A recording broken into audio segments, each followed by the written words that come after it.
रामायण और महाभारत के कितने योद्धा भगवान विष्णु के सुदर्शन चक्र को उठा सकते हैं? ये प्रश्न वैसे है तो काल्पनिक, किंतु इसका उत्तर स्वयं महाभारत में दिया गया है।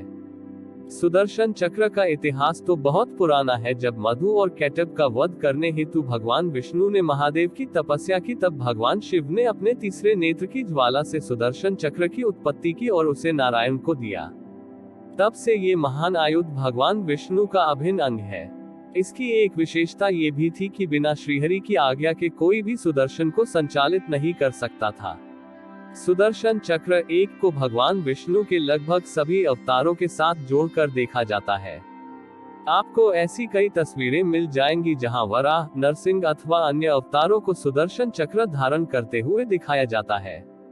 किंतु अगर लिखित इतिहास की बात की जाए तो नारायण के केवल 2 अवतारों के पास सुदर्शन चक्र होने का संदर्भ मिलता है। परशुराम, ऐसी मान्यता है कि परशुराम जी को सुदर्शन चक्र स्वयं भगवान विष्णु के द्वारा प्राप्त हुआ था। महाभारत और विष्णु पुराण में ऐसा वर्णन है कि जब परशुराम बहुत समय तक युद्ध करने के पश्चात शाल्व का वध नहीं कर पाए, तब उन्होंने सुदर्शन चक्र का संधान किया। तब गीत गाती हुई अप्सराओं ने उन्हें रोक दिया और कहा कि शाल्व की मृत्यु उनके हाथों नहीं लिखी है। तब परशुराम जी ने कहा कि भविष्य में वे सुदर्शन उसे सौंप देंगे जो उसके योग्य होगा।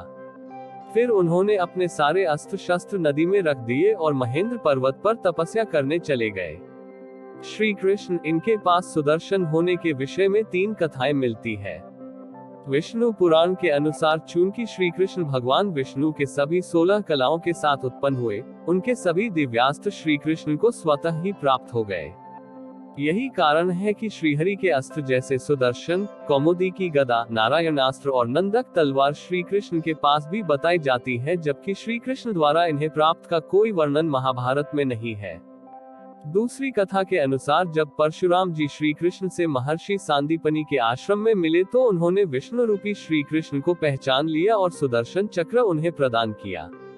इसके अतिरिक्त देवी भागवत में आदिशक्ति द्वारा श्री कृष्ण को सुदर्शन चक्र प्रदान करने का वर्णन आता है। इन दोनों के अतिरिक्त भविष्य पुराण में सुदर्शन चक्र को भविष्य में होने वाले भगवान कल्कि का भी अस्त्र बताया गया है, किंतु वो कितना प्रामाणिक है वो कहा नहीं जा सकता, क्योंकि भविष्य पुराण में आज बहुत मिलावट कर दी गई है। इसके अतिरिक्त सभी ग्रंथों में भगवान विष्णु के महान नंदक तलवार को भगवान कल्कि का अस्त्र बताया गया है। ऐसा लिखा गया है कि नंदक नामक श्रेष्ठ खग से भगवान कल्कि कलियुग में पापियों का नाश करेंगे। इसीलिए सुदर्शन को उनसे सीधे सीधे नहीं जोड़ा जा सकता। अंत में, हालांकि रामायण में श्री राम द्वारा सुदर्शन को धारण करने का कोई लिखित वर्णन नहीं दिया गया है, किंतु हम सभी उनके सामर्थ्य से परिचित हैं। वे निस्संदेह सुदर्शन चक्र को धारण कर सकते थे। जय श्री कृष्ण।